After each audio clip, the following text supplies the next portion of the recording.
மனம் அமைதியாகும் பொழுது தீர்வுகள் தானாகவே தெரியும். மனம் எப்போ அமைதியாகும்? நம்மளை விட ஒரு பிரம்மாண்டமான எல்லாம் தெரிஞ்ச ஒன்று இருக்குது.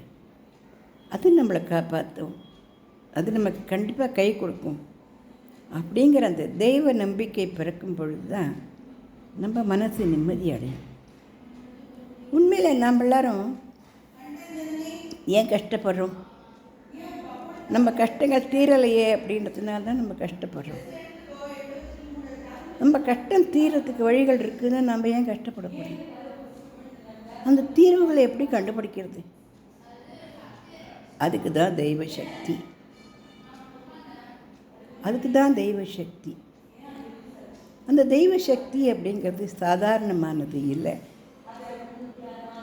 அது ரொம்ப பக்தியாக இருக்கிறவளுக்கு தான் நான் அனுகிரகம் பண்ணுவேன், நிறைய பூஜை பண்ணுறவளுக்கு தான் அனுகிரகம் பண்ணுவேன், நிறைய விரதம் இருந்து பட்டினியும் பசியுமாக இருந்தால் தான் நான் அனுகிரகம் பண்ணுவேன் அப்படின்ற எந்த சட்ட திட்டங்களுக்கும் உட்பட்ட சக்தி இல்லை. அது தாயினும் ஆயின செய்யும்.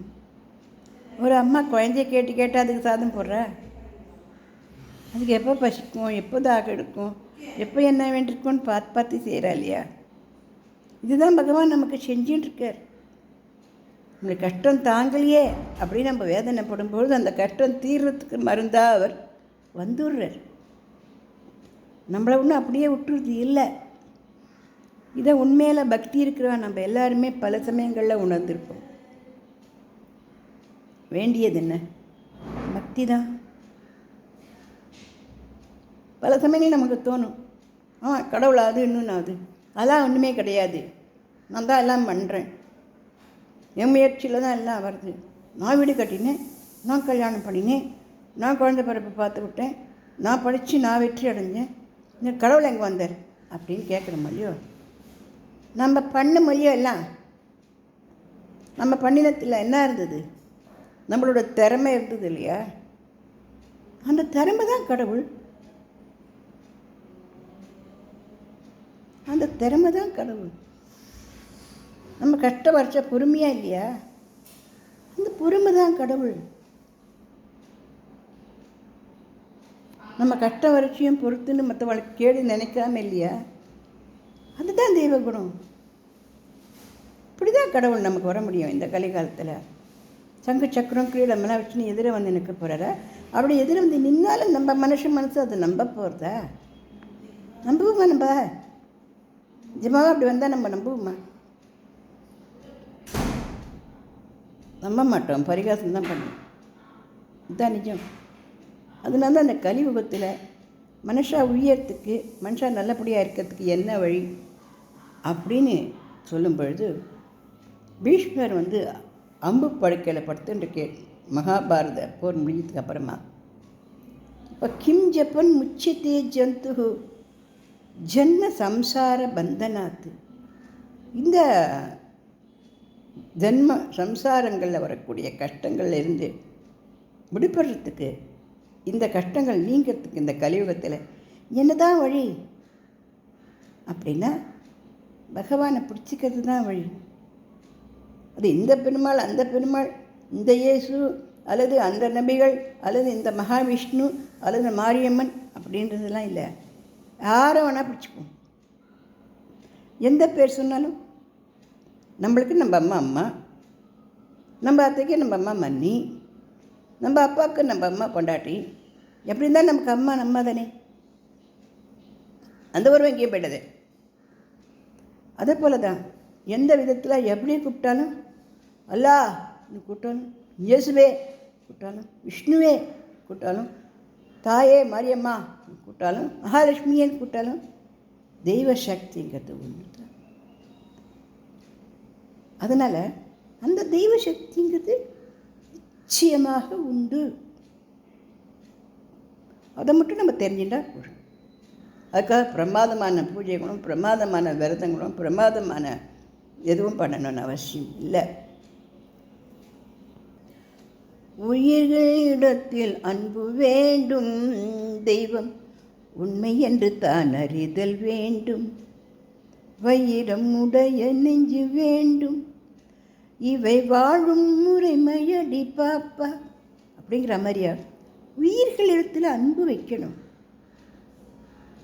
நாயா அது பைரவ ஸ்வரூபம், பசுவா அது கோமாத்தா, காக்கவா அது பித்ருக்கள், புறாவா அது மகாலட்சுமி, எறும்பு பல்லி பாம்பா அதுக்குள்ளே ஏதோ ஒரு தெய்வ வடிவத்தோடையது தான்.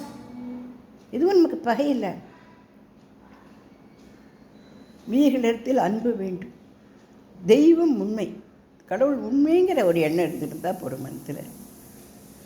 தன்னை போல பிறரை எண்ணும் தன்மை வேண்டுமே, அந்த தன்மை வர உள்ளத்திலே கருணை வேண்டுமே. உன்னை போல மனம் படித்தால் செல்வம் வேறில்லை, அதை புரிந்து கொண்ட ஒருவனை போல் மனிதன் வேறில்லை. ஒன்னாயிருக்க கற்றுக்கணும், உண்மையை சொன்னா ஒத்துக்கணும் அப்படின்னு பாட்டு வருது இல்லையா? நம்மளை மாதிரி மற்றவளை நினச்சிட்டாலே நம்ம போகிறோம். நமக்கு பசிக்கிறது அதுபோல் எல்லாருக்கும் பசிக்கும். நமக்கு யாராவது சொல்லிட்டா கஷ்டமாக இருக்கும். ஆனால் நம்மளை யாரையும் எதுவும் சொல்லிடக்கூடாது. நம்மளை யாராவது சொன்னாலா அப்படின்னாலும் அது பெரிய விஷயமாக நினச்சி மனசுக்கு நம்ம கஷ்டப்படுத்திக்குவோம், வேண்டாம். நம்மளுக்கு ரொம்ப ஆத்மார்த்தமான மனுஷர் சொன்னால் அதில் ஏதாவது உண்மை இருந்தால் அதை நம்ம கொஞ்சம் சரிப்படுத்திக்கலாமே வெளியே. எல்லோரும் சொல்கிறது குறையும், நம்ம குறை இல்லை. குறை இல்லாதது எதுதான் இருக்குது? நல்லாவில் கூட தான் கருப்பாக குறை தெரியுது. குறை இல்லாமல் எந்த மனுஷாளுக்கும் இருக்க முடியாது. ஏதோ ஒரு விதத்தில் எல்லாமே குறை தான். அதனால் குறை சொல்ல வேண்டியது அவசியமோ. ஒருத்தருடைய மனசை வேதனைப்படுத்தி விடுறது ஒரு சந்தோஷம்னு நினச்சிட்டா அது பெரிய பாவம், ரொம்ப பெரிய பாவம். கீழே விழுந்து காலை உடைச்சிருந்தா ஒரு பெரிய அம்மாவுக்கு சர்வெண்ட்டாக ஒரு நர்ஸ் வந்து சேர்ந்தா. அந்த அம்மா நிறைய தின்னுட்டே இருப்பாள், தின்னக்கூடாதுன்றதில் நிறைய சாப்பிட்டுட்டே இருப்பாள் அந்த பேஷண்ட்டான அந்த பெரியம்மா. அதனால் அவளால் எழுந்து போய் டாய்லெட் போக முடியாது. டாய்லெட்லாம் வாரிகிரி கொட்டி தான் பாவம் இவன் பண்ணுறா. அது பெரிய உதவி தான். ஒரு அம்மா கூட முடிஞ்சு சொல்லிக்காமல் பண்ண மாட்டாள். அந்த மாதிரி என்ன வாதான் நர்ஸுங்களாம் நல்ல வாதம் இல்லை என்ன. ஆனால் இந்த நர்ஸும் என்ன பண்ணிட்டா, அவள் நிறைய சாப்பிட்டுட்டே இருக்கிறதுனால அவளுக்கு ரொம்ப கொடுக்காம, அவளால் எழுந்து போய் சாப்பிட முடியாது இல்லையா, கொடுக்காம போகிறோம். ஒருமாதிரி பண்ணிட்டே இருந்தாலும் அதெல்லாம் பண்ண முடியல அப்படிங்கிற மாதிரி கொஞ்சம் நடந்துட்டேன். அந்த பெரியம்மா என்ன பண்ணிட்டா, மனசுக்குள்ளே வருத்தப்பட ஆரம்பிச்சிட்டேன். தன் பிள்ளைகள்கிட்ட சொன்னான். அவள் காத்தில் போய்ட்டு சங்கர் ஆஃபீஸ்லேருந்து வரப்பாவும் அவள் என்ன பண்ணால் பாக்கெட்டாக பிஸ்கெட்டு முறுக்கு எல்லாம் வாங்கி சின்ன ஷெல்ஃப் அடித்து அதில் அந்த அம்மாவுக்கு பக்கத்தில் வச்சுட்டான். அந்த அம்மா எடுத்து சாப்பிட்டுட்டு இருந்தேன். மறுபடியும் சாப்பிடணும் இல்லையோ, அவளுக்கு ரொம்ப வயசாகி போச்சு. இருக்காளோ இல்லையோ மேலே அவள் தலையில் எடுத்து சர்வ் பண்ணுறது கஷ்டம்தான் இல்லைன்னால. ஆனால் இவள் ரொம்ப அவளை ரொம்ப அவமானப்படுத்துகிற மாதிரி பேசிட்டேன். பண்ணி மாதிரி தின்னு கொடுத்துன்னு இருந்தால் எங்களால் நடக்கவே முடியாது, ஹைஸ்கூல் நோண்டியாக தான் இருக்கணுன்ற மாதிரி பேசிட்டேன். அப்போ அந்த அம்மாளுக்கு மனசில் ரொம்ப வேதனையாக போயிடுத்து. தபார், உன் பிள்ளைக்கு தான் அந்த மாதிரி நடக்க போகுது, உன் பிள்ளை தான் நடக்க மாட்டான், 2 பிள்ளை வச்சுட்டு இருக்கல, வாய் அளந்து பேசு அப்படின்னு இவங்களும் சொல்லிட்டாங்க. அன்றைக்கி மதியமே என்னாச்சு, ஃபோன் வருது. அவன் பிள்ளை வெஹிக்கல்லேருந்து கீழே விழுந்து இவள் காலை உடச்சிட்டு இருக்கேன். இது இப்போ 2 நாட்களுக்கு முன்னால் நான் பார்த்த ஒரு நிகழ்ச்சி. அந்த அம்மாவுக்கு இவன் ஒரு நடிச்சுன்னு ஓடி போயிருக்கு. ஏன் இதை சொல்லணுன்னா, யாரையும் உண்மையை சொல்லக்கூடாதா அப்படின்னு அர்த்தம் இல்லை.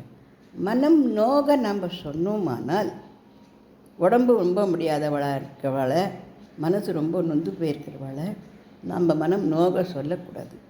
சொன்னால் அது நமக்கே திருப்பி வரும், கண்டிப்பாக வந்துடும். இவ்வளோ நிகழ்ச்சிகள் இந்த மாதிரி நான் உங்களுக்கு சொல்ல முடியும். அதனால் யாரும் எதுவும் குறை சொல்லக்கூடாது. குறை சொல்கிறதுக்கு நம்மக்கிட்ட குறையே இருக்காத, நம்ம எல்லாமே நிறைஞ்சவள, நம்மக்கிட்ட என்ன குறை இருக்குதுன்னு நம்மளுக்கு தெரியாது, மற்றவளுக்கு தான் தெரியாது. எனக்கு நான் நல்லவ, உனக்கு நீ நல்லவன், அவ்வளோதான். குறைகள் இல்லாத மனுஷால் இருக்க முடியாது. குறைகளோட கணவன் மனைவி கணவன் ஏற்றுக்கிறது தான் ரொம்ப ஆனந்தமயமான ஒரு தாம்பத்தியம். குறையில்லாத ஏது? குறைதான். எல்லாருக்கும் தானே குறை தான் இருக்கும்.